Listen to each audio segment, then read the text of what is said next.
নমস্কাৰ মই ডক্টৰ শৈলেন্দ্ৰ কুমাৰ দাস মই অসমৰ গুৱাহাটীত প্ৰেক্টিছ কৰোঁ পেডিয়াট্ৰিক্স আমি সকলোৱে জানো যে ইনফ্লুৱেঞ্জা আমাৰ সকলোৰে হয় যাক আমি অসমীয়াত ফ্লু বুলি কওঁ সাধাৰণতে সকলো বয়সতে বছৰটোৰ সকলো সময়তে আমাৰ ইনফ্লুৱেঞ্জা হয় কিন্তু কিছুমান এজ গ্ৰুপত বা কিছুমান পেচেণ্টৰ ইয়াৰ পৰিবাহটো বৰ ভয়ানক হয় যেনেকৈ 5 বছৰৰ তলৰ ল'ৰা ছোৱালী গৰ্ভৱতী মাক আৰু বয়সস্থ মানুহৰ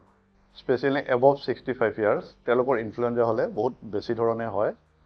আৰু হাই ৰিস্ক গ্ৰুপ বুলি আছে যে 5 বছৰৰ পৰা 18 বছৰৰ ল'ৰা ছোৱালী যদি তেওঁলোকৰ ডায়েবেটিছ থাকে কিডনি ডিজিজ থাকে হাৰ্ট ডিজিজ থাকে বা ব্লাড ৰিলেটেড কিছুমান বেমাৰ থাকে আৰু 18ৰ পৰা 65 বছৰলৈ যদি তেওঁলোকৰ এজমা ডায়েবেটিছ কিডনি বেমাৰ লিভাৰৰ বেমাৰ বা হাৰ্টৰ বেমাৰ থাকে লগত কিছুমান অনুৱাংগিক ব্লাড ৰিলেটেড বেমাৰ থাকে তেওঁলোকৰ ফ্লুটো বহুত বেছি ধৰণে হ'ব পাৰে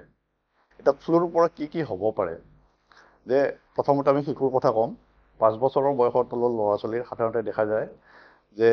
ফ্লু হ'লে বহুত বেছিকৈ হয় বহুত চিৰিয়াছ হয় বহুত ল'ৰা ছোৱালী হস্পিটেলত ভৰ্তি কৰিব লগা হয় আৰু বহুতৰ মৃত্যুও হয় আৰু আমি সকলোৱে জানো যে নিউমনিয়া যিটো বিশেষকৈ 5 বছৰৰ তলৰ ল'ৰা ছোৱালীৰ হয় আৰু লক্ষাধিক শিশুৰ মৃত্যু হয় নিউমনিয়াৰ কাৰণে আৰু নিউমনিয়া হোৱাৰ আগতে বহুত শিশুৰে কি হয় প্ৰথমতে ফ্লু হয় তাৰপিছত গৈ পেলাই ইনফেকশ্যন হৈ পেলাই নিউমনিয়া হয় গতিকে 5 বছৰৰ তলৰ ল'ৰা ছোৱালীৰ মৃত্যুৰ হাৰটো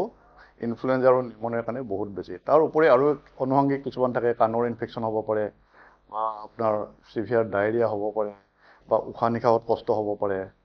এনেকুৱা অনুষংগিক বহুতখিনি বেমাৰে হ'ব পাৰে ভাল পোৱাজনক বহুত বেমাৰৰ পৰা বহুত সমস্যাৰ পৰা ৰক্ষা কৰিব পাৰোঁ সেইকাৰণে ইনফ্লুৱেঞ্জা ভেকচিনটো আমি আমাৰ সকলোকে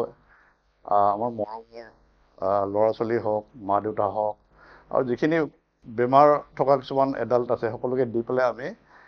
তেওঁলোকৰ জীৱন ৰক্ষা কৰিব পাৰোঁ আৰু আমি তেওঁলোকক এটা সুস্বাস্থ্য দিব পাৰোঁ ধন্যবাদ থেংক ইউ